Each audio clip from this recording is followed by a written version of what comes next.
Hello everyone, this is Marc Sabatella from Mastering MuseScore, and welcome to the MuseScore Café. This is my regular series we do on Wednesdays where we talk about some aspect of creating music using MuseScore. Pick some particular theme, some particular aspect of the program, some particular approach to using it, and kind of explore it for a while, take some questions, and generally hope to have some fun.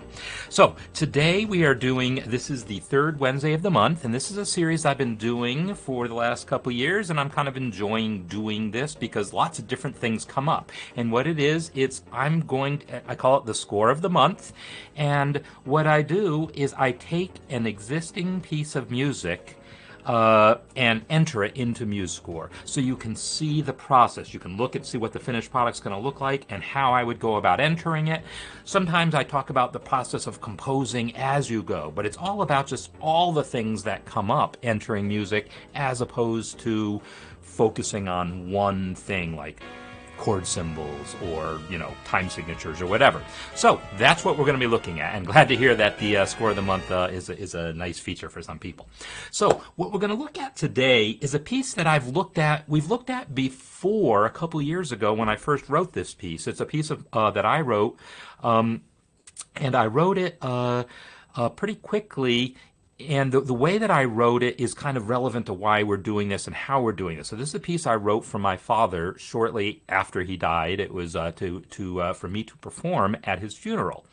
And so my initial, I knew it had to be a short piece, both just because of the setting and because of my own time constraints. But also, I really didn't have the time to complete a fully notated piece of music for me to play exactly. I wrote it first as a lead sheet and then, kind of arranged it. Now, it's not true that I didn't have any idea. I pretty much knew exactly how I was going to play the piece from the lead sheet. I had worked most of it out. I just didn't have time to get it all fully notated. So my mental image of the piece was reasonably well formed just from the lead sheet. But yeah, I got to fill in details as I went along. So let me show you the two versions of it. First, I'll show you the lead sheet. And so when I wrote this, you can see my lead sheet here. I entitled Sonata 1, Movement 2, because I had the notion that someday this might be the second movement of an actual piano sonata, which is still possible. I may end up doing that. All right. Oh, share screen. Sorry about that, Peter. You're right. I had not done that at first because I forgot. Silly me. Okay, share screen. There we go. All right, so here we go. So here now is the piece. This is the lead sheet version of it. And so as you can see, it's a melody and some chord symbols. And that's basically it. As I said, in my mind, I had a pretty good idea of what I wanted to do with it. I didn't have it completely sorted out, but yeah, I had the basic idea of it pretty well set in my mind. So the fully notated version of it looks like this. So fully notated just looks like standard piano music. Two staves, notes in both hands, multiple voices, all the kind of fancy stuff you might expect for piano music. So, because that is a thing we might be doing, is first sketching out a piece and then arranging it more, and especially in the context of the harmony course, it's something we're definitely doing and will be doing more of. I haven't really cared so far in the harmony course to get past the sketching, but now in these last few weeks we are going to be focusing a little more on what you might do with your sketch. So I'm going to start by entering kind of my basic sketch into MuseScore, just the first few bars so you get the idea, and then we'll see how I can reuse that information, copy and paste basically into a new score and do what I need to do with it. And then also how I'm going to fill in the rest of it, all right? So let's turn our attention to my basic sketch here first. You'll notice that this is a lead sheet, but I'm not using the lead sheet template, the jazz lead sheet template. And that's because, well, I'm not perceiving this as a jazz piece. You know, I'm definitely using some jazz-inspired harmonies here and there, as we'll see when you look at the full arrangement.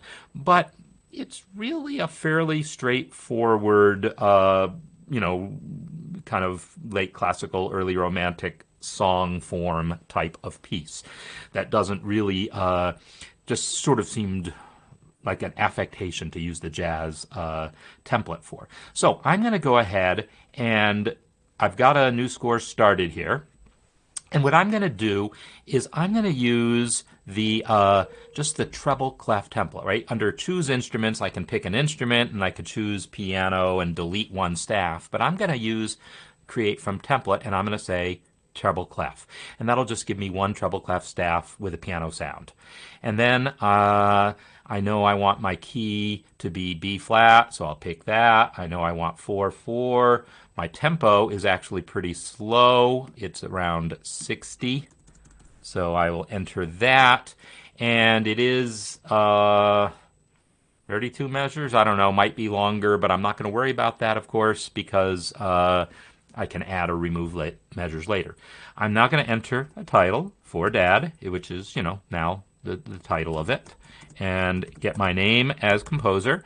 And as sometimes you've seen me do, a little tip for you there, tab works a little funny in this dialog. It moves between the main groupings, which is kind of a new standard for keyboard navigation that, you know, a lot of us aren't used to, myself included. But tab moves you between control groups. So from that first row of controls down to the second row and then down to the bottom row. Within each group, we're going to use the cursor key. So I'm using down arrow here to move between these things. All right, so you'll notice there's sort of a default subtitle of subtitle there. And I can delete it later because I don't, actually I could have a subtitle, but I don't. I'm going to just press space and then delete it. That kind of removes that placeholder subtitle. And then I will then just go ahead and hit done. I'm going to skip the copyright because I don't want to have to say for sure what copyright message I'm putting on it. So I have my piece basically set up, and let me get this positioned nicely to be able to see the chat. There we go.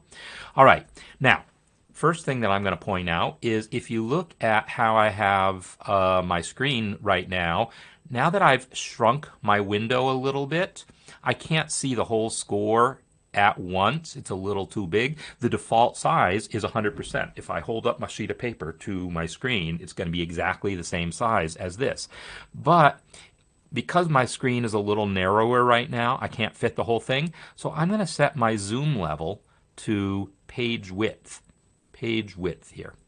I like this setting a lot, so I actually have defined a shortcut for it.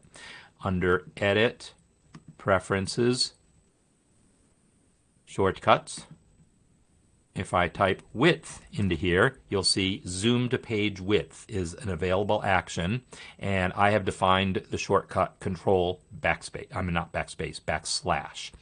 So if you want to define your own, you select that and then click define, and you can define your own shortcuts for commands like that that don't have one by default. So for me, control 0 will display life size, control backslash makes it fit on the screen. And I'm okay with it. I like this. I'm okay entering notes a little smaller. Sometimes I don't. Sometimes I zoom in more, but I figured I would show you that. All right, so the next thing is in the lead sheet version of this, you'll notice that I'm pretty meticulously doing 4 measures per line. I'm also, I don't know what's going on with the spacing here. I guess it's the chord symbols, and so I'm going to talk about that a little bit. But because there's 4 measures per line, I'm going to go ahead and do that right away. I'm going to go to Format, Add Remove System Breaks, and the default is to break systems every 4 measures, so I'm going to do that. And this now gives me my line breaks every 4 bars, so that as I enter the music, it resembles how it's supposed to look. All right, so I'm now going to do the thing where I pin this so that as I enter notes, it remains visible. It's a nice feature of Chrome OS, which is what I'm on my Chromebook, but Windows and Mac both have ways, utilities, third-party utilities or whatever, ways that you can do this thing of pinning a window so it stays visible even when you go and start clicking and entering stuff in MuseScore. Great feature. I recommend figuring out how to do it on your computer. If you're doing this sort of thing a lot. All right, so I'm going to start entering my notes now. And I'm going to, not belabor the note entry aspect of it, because most of you following this have done enough note entry that, you don't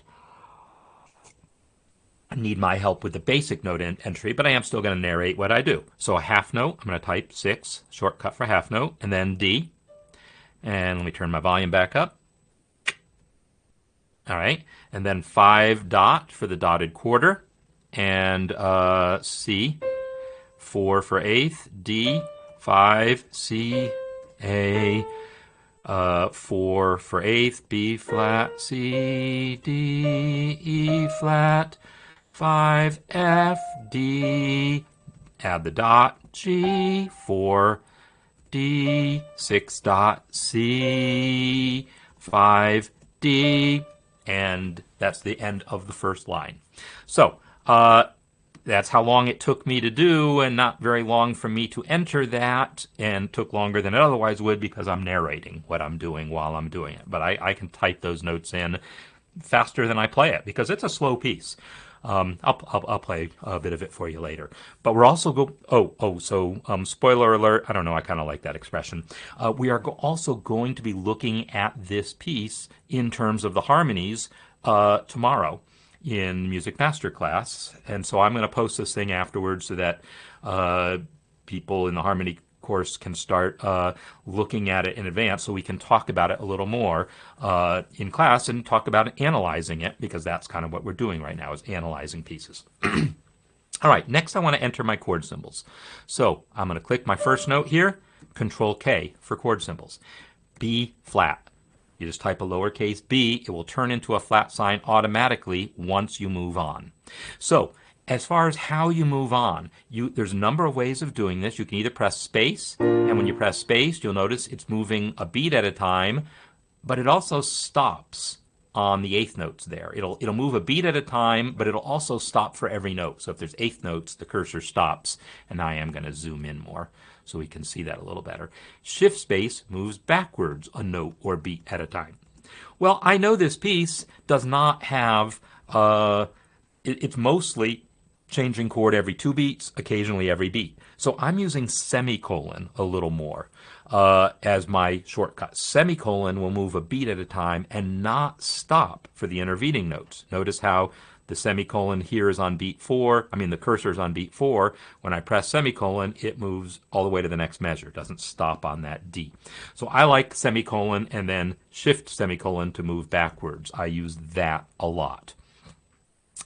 And I know Joachim, I always have to guess on spellings, on pronunciations. I remember you mentioning that you were having trouble getting that working on your keyboard.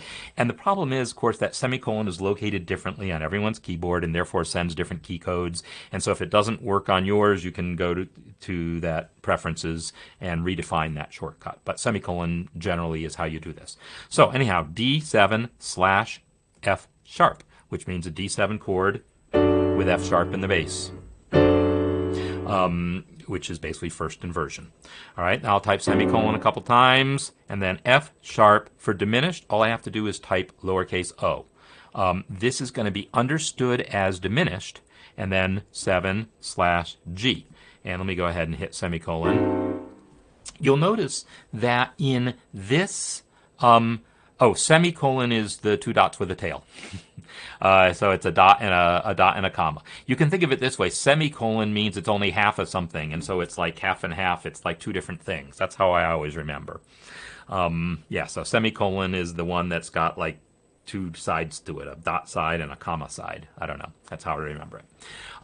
So notice that in the standard template here, and in most scores you create in MuseScore, when you type that lowercase o for diminished, it just displays as a lowercase o. It doesn't actually try to convert it into a fancy circle for a diminished sign. And the reason for that is, there's different publishers use different ways of notating chord symbols, but the publishers who don't use handwritten fonts, in other words, the publishers who are using kind of a Roman style font like this, typically don't do fancy superscripting. They don't use special symbols like triangles for major or superscripted O's for major, for diminished, or the circle with a slash through it for half diminished. The publishers who use plain fonts don't have those symbols available most of the time, so they typically just use the letter O, or they use the word dim.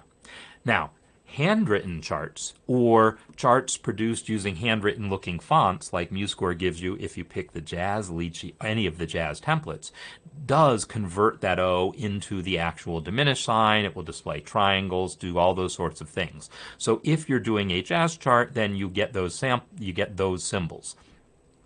But if you're not using a Jazz template, then the O just stays an O, but it's understood as diminished, as you may have noticed when we heard the playback of it. That is a diminished with a G in the bass, pedal point G.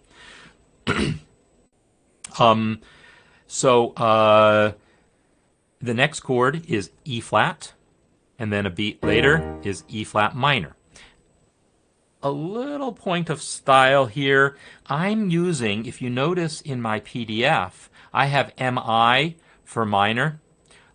That's the Jazz convention, to use MI for minor, MA for major.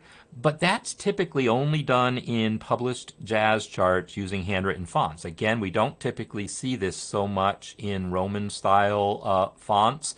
So I probably shouldn't have used the MI. So I'm actually, when I enter this version, I'm just going to use M. So I just type my M. And I'm going to finish this line, and then Dave, I will show you absolutely the answer is yes. I'm going to now hit semicolon to move to the B flat / D, semicolon a couple times, G minor 7, semicolon a couple times, C7, sus, semicolon, C7, C minor 7, semicolon, F7. All right, I have now finished this line.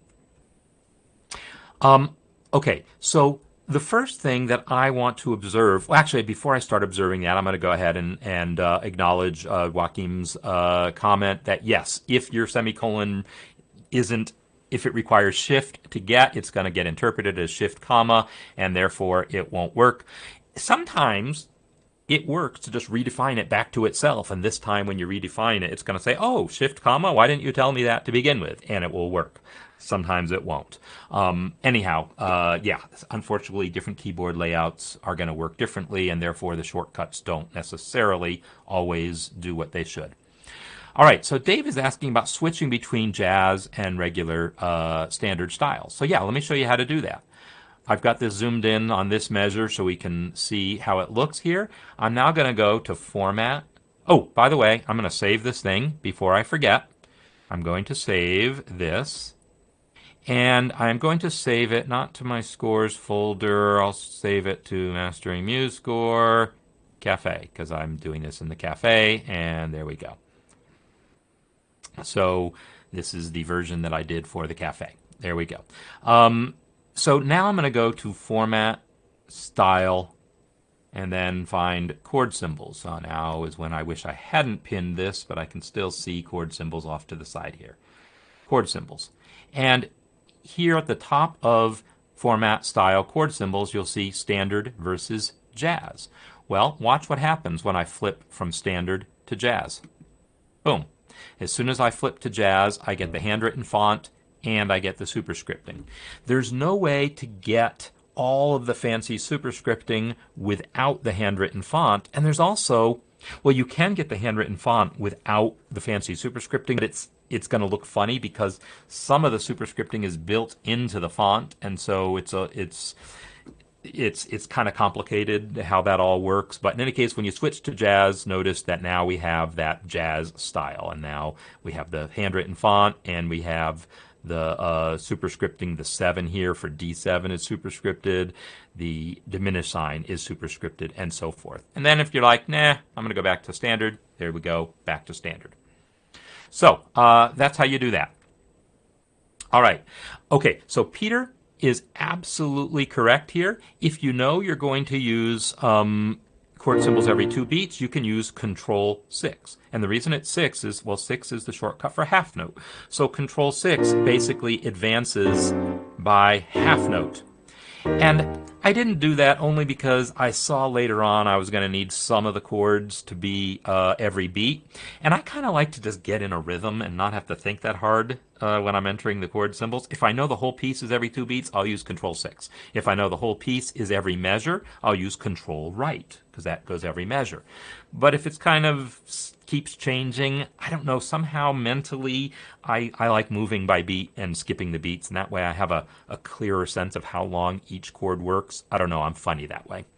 All right, let's compare the formatting of this line that I just entered to what you see here in the PDF.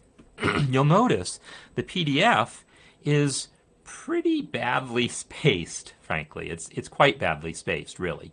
And I'm not positive exactly why it's as badly spaced as it is. Something is totally weird and wrong in that last measure. But I can tell you that the PDF was made in MuseScore 3. Because it was, I know when I wrote this piece, it was when my dad died. It was June of 21. So June of 21 was before MuseScore 4 came out. So this lead sheet was done in MuseScore 3, and MuseScore 3's spacing is frankly terrible. And this is worse than I would have expected, but MuseScore 4 does better spacing by default. But I'll talk a little bit more about some spacing things in a second.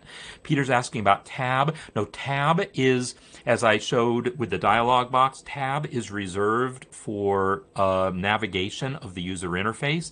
And so we're going out of our way to adhere to accessibility guidelines and not use tab for other purposes. So tab no longer is how you move from measure to measure. Control right is, which makes sense because that's also how you do it in note input mode, right? Control right moves from measure to measure, and control left, and it does the same with chord symbols. Control right, control right, control left, control left. So there you go. So control semicolon.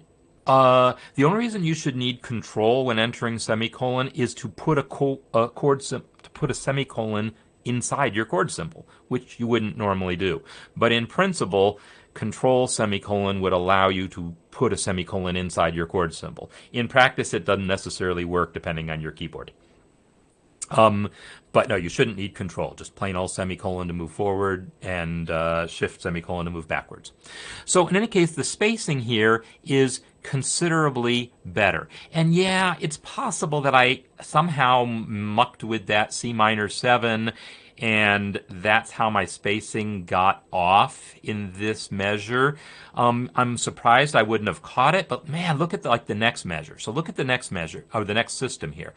See how this has it's trying to allocate enough space to each of these quarter notes here to account for that long chord symbol, and therefore it's spacing all the quarter notes widely enough to account for that. And that makes this entire measure very wide, far wider than the previous measure. Maybe that's a valid decision, because otherwise your spacing is not even. But I'm going to show you something that I recommend for lead sheets as far as spacing goes. MuseScore by default will give every measure as much space as it needs. But that gets you into situations where sometimes, like where was that measure with the whole note in it? I saw, towards the end. Look at this. Look at these two Fs here. Where there's a chord symbol here and a chord symbol there, and MuseScore is like, I don't need any more space for that whole note, so I'm not going to give it any more space. Looks like here I've got 5 measures on that system, so I'd have to change that. But So yeah, this spacing is not very good, but it's not very good also if you're thinking, it's not very good if you just look at the notes because the chord symbols are kind of messing it up, but it's also not very good if you just look at the chord symbols because you can't, if you're just reading the chord symbols, as rhythm section people typically will be, you'll uh, you can't tell how long each chord lasts. Like you can sort of tell that this G minor lasts longer than those other two chords, but you certainly can't tell that that's a longer C minor 7 than the F7, right? You can't tell that. So I'm going to show you something about how to do spacing in MuseScore 4 that will even this stuff out. I'm not going to enter all those notes, but I am going to enter that basic rhythm.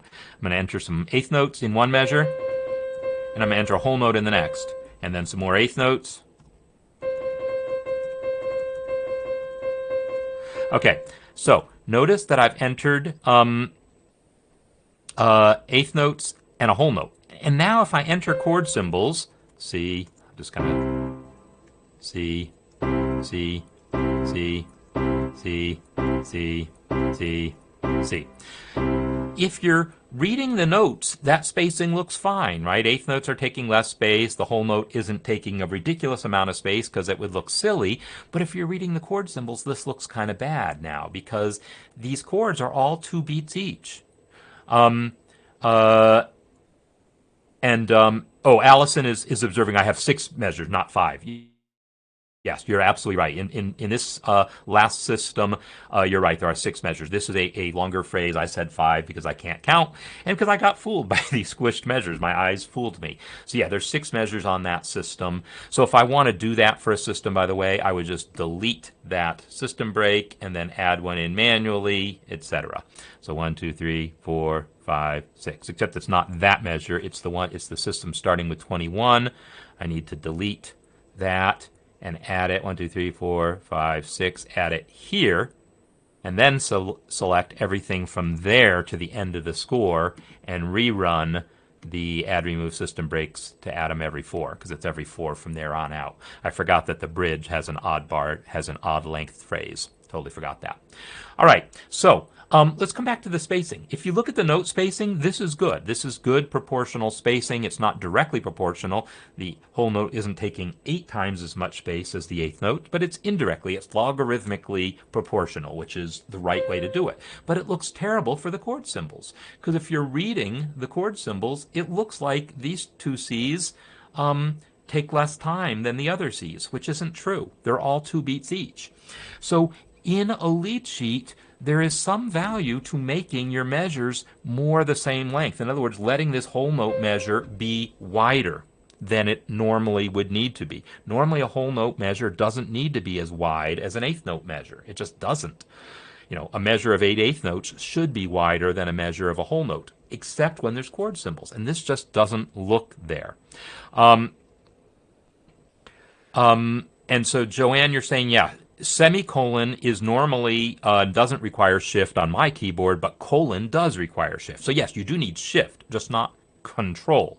So semicolon will move you forward. Shift semicolon, which is colon, will move you backwards. If your keyboard's the other way around, then yeah, I guess it's the other way around. But in no case should you need control. It's just a question of whether you need shift or not. All right, so I want to show you how to equalize these measure widths a little more. In previous versions, you had to kind of fudge it by using the shortcut. I'm using right curly brace to widen that measure. And you could kind of widen it and narrow out other ones and do that kind of by just sort of eyeballing it. But MuseScore 4 gives you a much better way of doing this, and that is you can go to Format, Style, and then under Measure, there's a setting here for spacing ratio, and this basically controls, I can put it mathematically here, it controls how much more space a half note takes compared to a quarter, or a quarter compared to an eighth, or a whole compared to a half. So 1.5 is what gives us this kind of logarithmic, or maybe it's quadratic, I can't think of the correct mathematical term, but I always call it logarithmic, where a half note doesn't take twice as much space as a quarter note, only 1.5 times as much space. But if I turn that up all the way to 2, we'll see now it does take, that whole note is literally taking 8 times as much space as an eighth note. And suddenly this measure is perfectly spaced, or perfectly widened, so that all my measures are now basically the same width in that score. Now, do I actually like this? No. This is too much space for that whole note. But I'm not limited to just those two options. I can go back to format, style, go back to that dialog, and instead of picking 1.5, maybe I pick 1.8 or something. And with that value, I get kind of a compromise between what I had originally and the one that was really kind of too wide. So now this looks reasonable reading the notes and not terrible reading the chord symbols, right? So that's kind of my recommendation if you're doing lead sheets and you're encountering these situations where the spacing is a little off. Try setting that spacing ratio to somewhere around 1.8. Bigger than 1.5, less than 2, and I think you'll like the results. All right, so I wanted to spend half my time entering with the lead sheet and then half my time moving over to the piano music. So that's what I'm going to do now, is I'm going to move over to a piano score next. So let me create a piano score, Control N to create my new score. And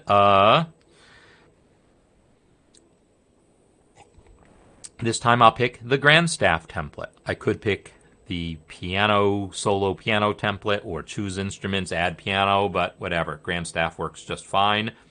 So I will again tell it I want B flat, still 4/4, and again I want 60. And again, my title is For Dad. My name is still Marc Sabatella.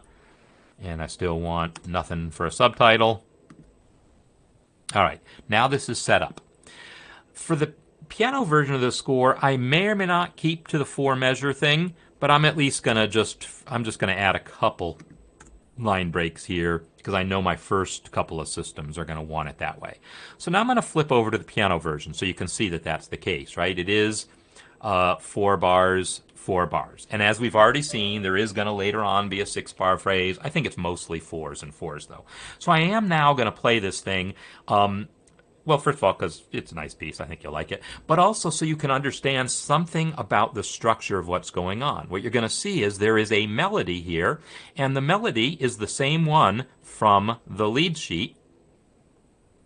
And the melody is all in voice 1, which you'll be able to tell because it's got stems up. And then there's other stuff going on in voice 2 of the top staff, and then the bottom staff is mostly just one voice, except a couple places where it's not.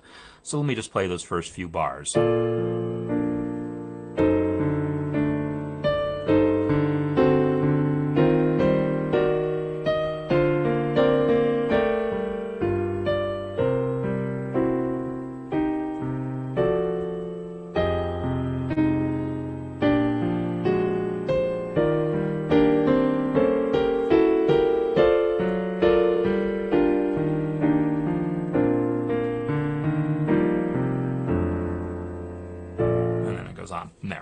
So that's the basic idea of the piece.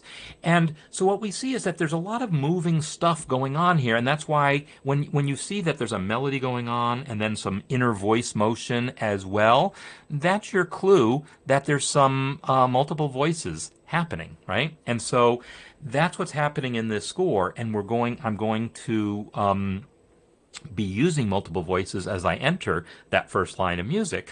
But it's always the case that the melody is in voice 1. There might sometimes be notes other than the melody in voice 1. Like if we look at measure 3 here, you can see there's an F and a C together in voice 1. That's fine. I'm still going to get that melody in first simply because I already have it. So I'm going to flip over to my lead sheet version and select those first 4 bars. Copy. Control C. And then flip over to my new version and come over here and paste. And so now I have those notes entered. And so that just saved me a bunch of time, right? Because I could have done that for the whole piece. Next, though, I don't want the chord symbols. So I want to show you how to delete those chord symbols. Let me shrink down this so we can see the chat as I do this. All right. I'm going to click that first chord symbol and then shift click the last one. That will select everything of the same type within that range, right? That's how you select measures, right? I can click one measure, shift click another measure to select all of those measures, or click one note, shift click another note to select all the notes in that range. Well, it also works for chord symbols and a bunch of other things. So clicking one chord symbol, shift clicking another, that will select all those chord symbols. Since I actually want to delete all the chord symbols in the entire piece, I could also just right click one chord symbol and say select. Because I've got multiple ones selected, let me, I don't see all my options. Let me clear my selection and now right click that, select, and you'll see similar. And that will just select all of the chord symbols. And now I can press delete and they go bye-bye. So, Stephen, thanks for the comments. Yeah, and the lead sheet version technically came first only because I was pressed for time, but I knew very much exactly how I was going to play that piece, and somewhere or other there is a my cousin made a video of me playing it at the funeral, and someday I should dig that out and compare to what I ended up notating. But I'm pretty sure that other than a few places, it's practically note for note identical because I really had worked a lot of it out. All right, so now I have the notes in place for the melody. What I'm going to do next then is flip over to, I don't need my lead sheet version anymore, but I do need this version to be floated now. So I'm going to float my piano version so I can enter these notes. And here we go.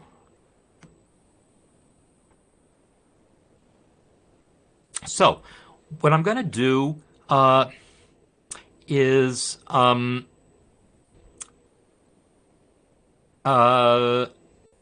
don't have a plan here because every piece is different, but I'll tell you what I'm going to do. I think I'm going to go I'm going to start from left to right and start entering what's not there. So here's what I'm hedging on. I see that C that I'm going to need to enter, right, in voice 1. And I'm debating, well, whether I should just go first and find all the extra voice 1 notes I need and add them, then come back and add voice 2. I think I'm not going to do that simply because that's too much work for me to look here and sort through, well, where is a voice 1 note that I need to add? I think I'm going to wait until I find it, and then I will add it. So I'm just going to start entering voice 2 right away. And I'll go ahead and just zoom in a bit more here. I'm using Control 2-finger swipe to zoom out, zoom in. All right, bottom staff, note input mode with N, and now I'm going to enter that bottom voice. So 5 for quarter note. Oops, not the bottom staff. It's still the top staff. So I'm going to use my shortcut Alt plus up, moves you up a staff, or through the notes of a chord or through your voices. So I'm on my top staff. I'll now switch to voice 2, and I'll use the voice 2 button for that. And I want 5 for quarter note, and I'm going to have an F and an A. And then a D, and then an E flat and an A, and then a D, and then another E flat and A, C and F sharp. So plus F. Whoops, what did I do? I forgot to press Shift. So let's try that again. Shift F. There we go. And now I want a C and an F natural. So C and then equals to get the natural. Shift F. And the next chord here is a G flat, so minus for the flat, G, not that octave, so Control up, Shift B. And then a half note, 6 F. And yeah, so already I can see I missed one note there, that B flat that I had kind of missed there. And Oh, Watkin saying use voice 2 then implode. Well, that's pretty clever, except that that C here, it needs to be a quarter note, which is the whole reason I put it in voice 1 rather than 2, because the F is a half note, but the C and B flat are quarter notes. So there's not really a way to do that directly, but that is a pretty clever idea. I could enter those first and then implode and then go back and enter the F. I don't know. No matter how we do it, it's just, you just find a way to make it work. So next I want a quarter note, B flat, and then an F tied to another F. And I think at this point I will go back.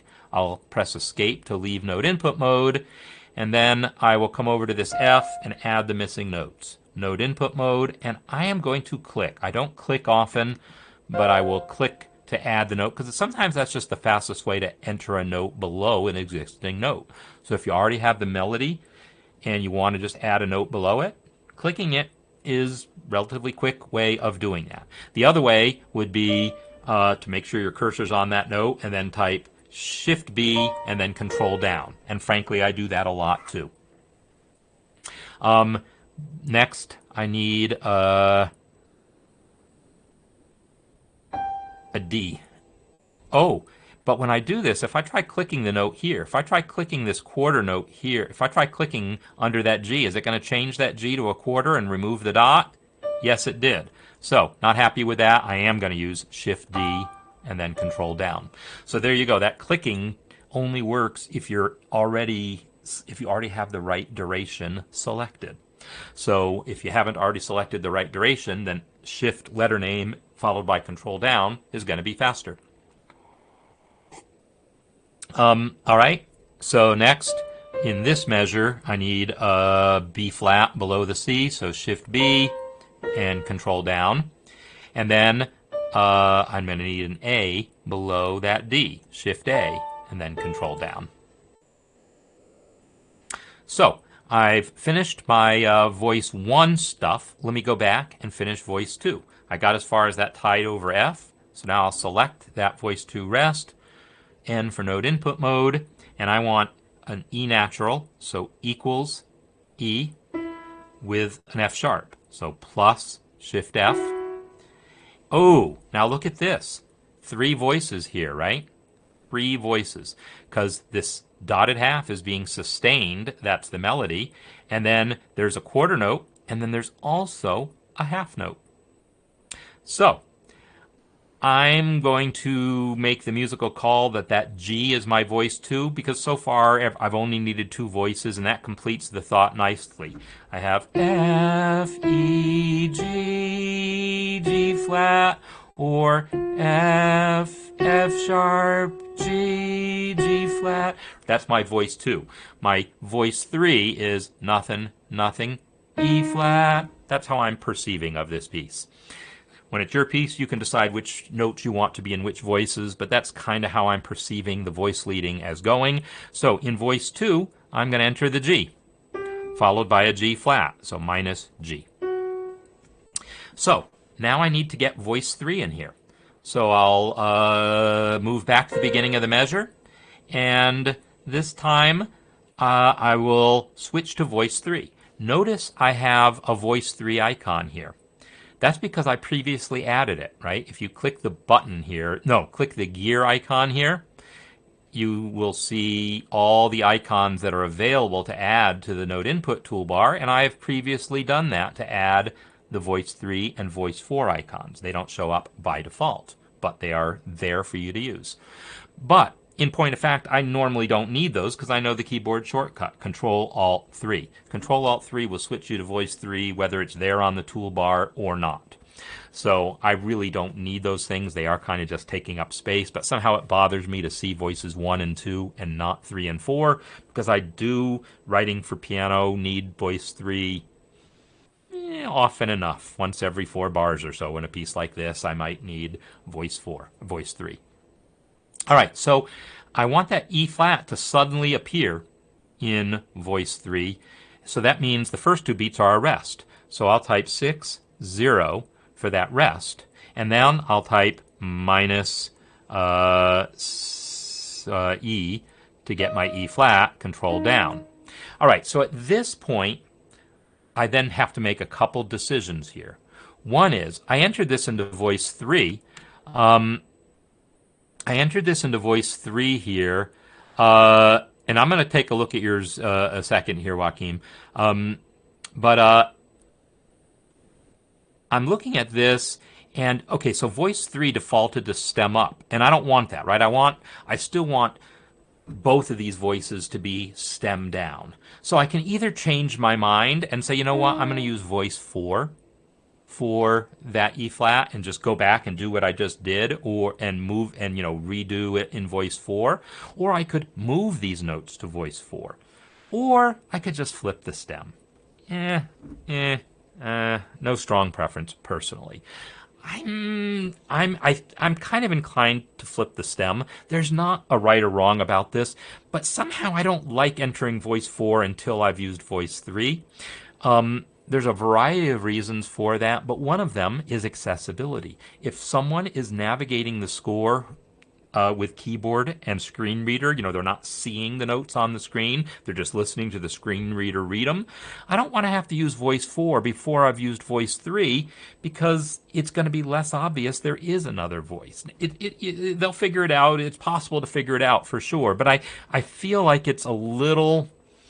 It's making it a little overly complicated sometimes to go to voice 4. But if I wanted to, I could totally select that note and click the voice 4 button, and it just sends it to voice 4. But again, not going to do that. So Control Z. What I am going to do is just press X to flip that stem. Now I see that the E flat is in voice 2, in voice 3, and it's sharing the stem. But I don't want it to share the stem because that looks wrong. This is not how it's notated. The original is offset. And so I'm going to come over to the Properties panel and click under Appearance, and I'm just going to add in half a space of offset there to that note. And that's how I want it to look. All right, so I'm going to now check out the GIF here to see what this process looked like. I did see what your end result looked like, and I wasn't convinced by it, but I'll take a look at your GIF because why not? Okay, so what I need to do is make sure this doesn't mess me up because unfortunately sometimes when I try to view attachments in the chat here, it kicks me out of this window and it hangs me up. So if this hangs up, bear with me, I will be right back. Maybe I have to download it. Okay, did that hang me up? I think not. I think I'm still here. So let's go to this. Then let's come over here and see that screen recording. So I want to look at your GIF here. So can everyone see it? Looks like so because I see it on my other monitor here. So I'm going to play this thing and see what it is.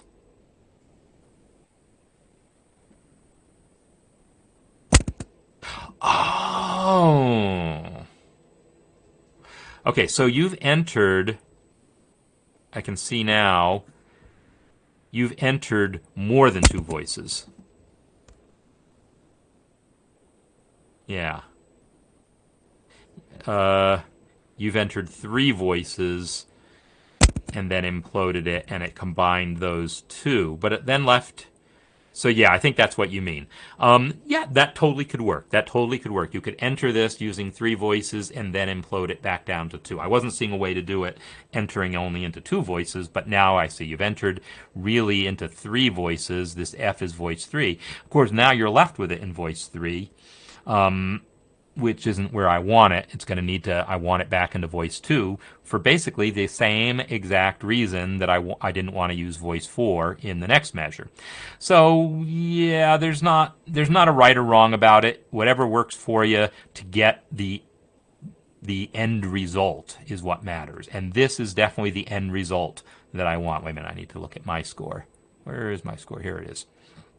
So I want to see these 2 both on the same stem, black note head, stem up, and I want to see that F on a single stem pointing down. Ideally, that's voice 1, that's voice 2, but ultimately, yeah, your score, you get to make your decisions. So, yeah, flip voice 3, yeah. And so totally, just like I did with my voice 3 here, flipping it down, yeah, I can totally see that you could have gotten that same result that way as well.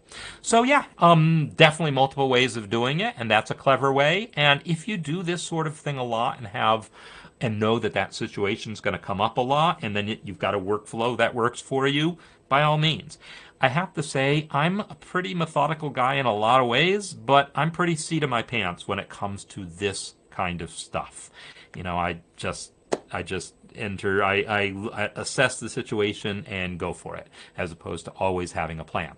So earlier I mentioned that I had 2 decisions to make. Man, I'm glad I remembered that. One of those decisions was, did I want to change this to voice 4, or did I just want to flip the stem? I decided I just wanted to flip the stem. The other decision is, do I want to continue to show this rest? Because this voice 3 note enters mid-measure. Now, there are various kind of complex rules that govern when it's okay to, when you need to show that leading rest, and when it's okay not to. The rules, different editors, different notation handbooks will have different suggestions. I'm going to tell you a couple of mine. One rule, so my question is, can I hide that rest? You'll see in the PDF, I did, right? I chose yes. Here's why. There's 2 reasons why, to me, it's okay to hide this particular rest. Because often, if you don't hide that rest, it really obscures that entrance, and you can't tell what note, what beat it entered on. So there's 2 reasons I can tell here. One is, well, it happens at the same time as another note. So that makes it much easier. If a voice enters mid-measure at the same time as another note, then you don't need the leading rest. So, for instance, if this quarter note had been a dotted quarter, let's just pretend that was a thing, I would never not show this rest in that case. Because, and the reason they're squished together is that this has been offset. But there would be no way to tell what beat that E flat showed up on, because there's not another note at the same time. So if you have leading rests that lead to a note that enters all by itself, you need the leading rest. The other situation in which I'm more likely to hide the leading rest, because sometimes I'll show it anyhow, even though I might not need it because it's at the same time as another note. Sometimes I'll show it anyhow because it makes logical sense. The time I'm most likely to not show it is if it enters exactly mid-measure, as this one does. If it enters measure, well, not even mid-measure, on beat 3. The same basic rules that say beaming. I like to beam in groups of 4, not just me, but music in general. We like to beam 8th notes in groups of 4. We break syncopated notes that cross the middle of the bar line with ties across the middle of the bar line. All these sorts of things that we do to show beat 3, to clarify beat 3. They also mean if you have a voice that enters right on beat 3, you can also, if it's clear, because it's coinciding with another note, that makes it perfectly okay to hide that rest. So I'm going to select that rest and press V to hide it. You can delete it. You can totally delete that rest if you want, but it leaves you with a hole that is then hard to edit later.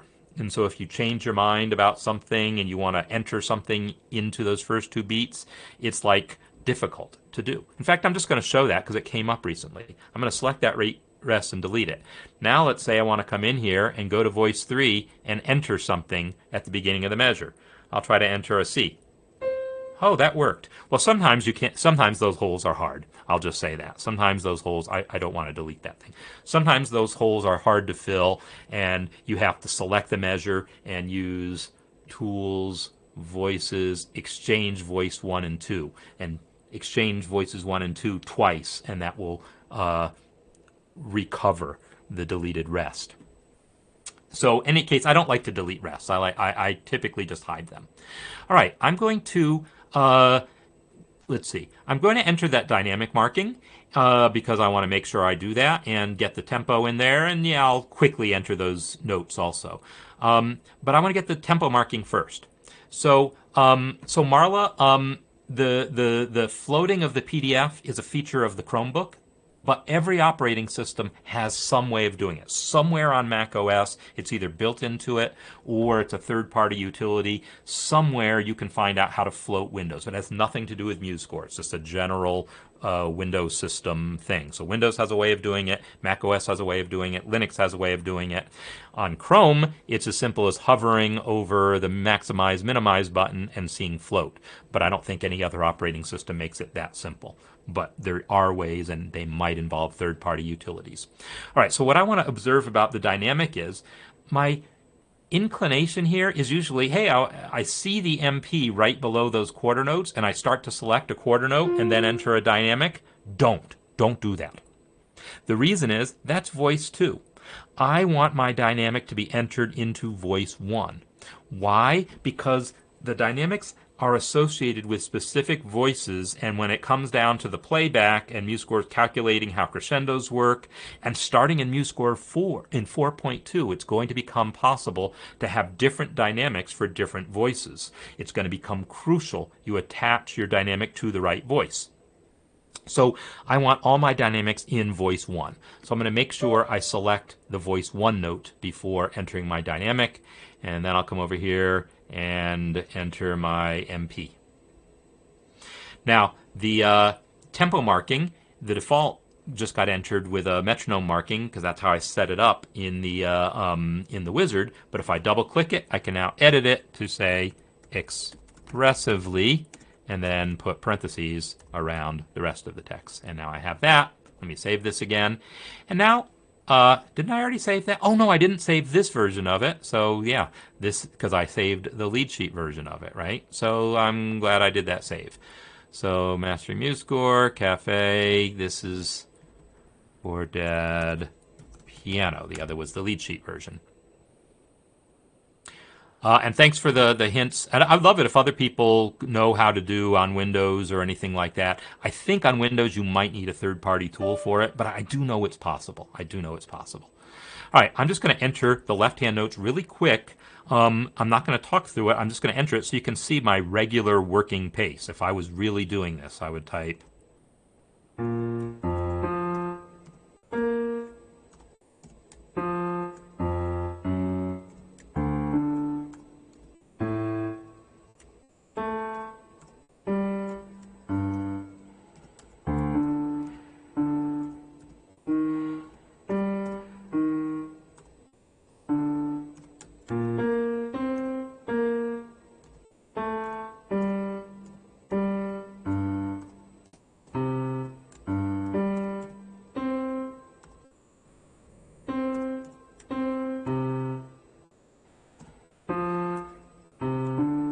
All right, I see I missed a tie here, so I'll select that and press T. All right, so that's me entering those notes. This left-hand part is very kind of arpeggiated, stretching those arpeggios some. A lot of those intervals were pretty wide, so when I first entered the pitch, it was the wrong octave. I had to use control up, control down a whole lot more. Well, that's typical when I'm doing this type of wide arpeggios in the left hand, that I'm going to need to use control up, control down to adjust pitch, to adjust the octave a lot more. In the right hand, I didn't need it but once, right? So that's pretty typical of how this works here. So I've entered all those notes, and by the way, this here is the example of what I meant about breaking up a note, right? This is basically a dotted quarter. The C is tied to an eighth. It could have been notated as a dotted quarter, but you don't do that. You need to break it up with a tie to expose voice 3.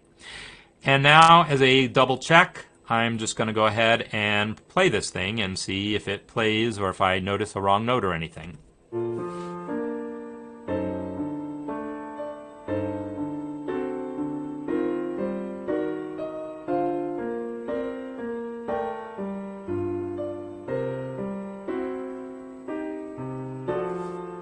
Yeah, that all sounds right. So, other than that, it played it without soul. So, in any case, that is my process. The rest of the piece is just a lot more of the same. So, you've gotten to see how I work from a lead sheet, how I work entering music into a lead sheet, how I take that lead sheet to use as a basis for a piano part, and then how I can enter the notes of that piano part, work with multiple voices, and so forth. So you get to see a decent cross-section of my process of creating music in MuseScore, and hopefully you found some of that useful. So that all said, it's time to end things here, and thanks everyone for being here. Thanks for all the comments and the questions and the suggestions. Good stuff.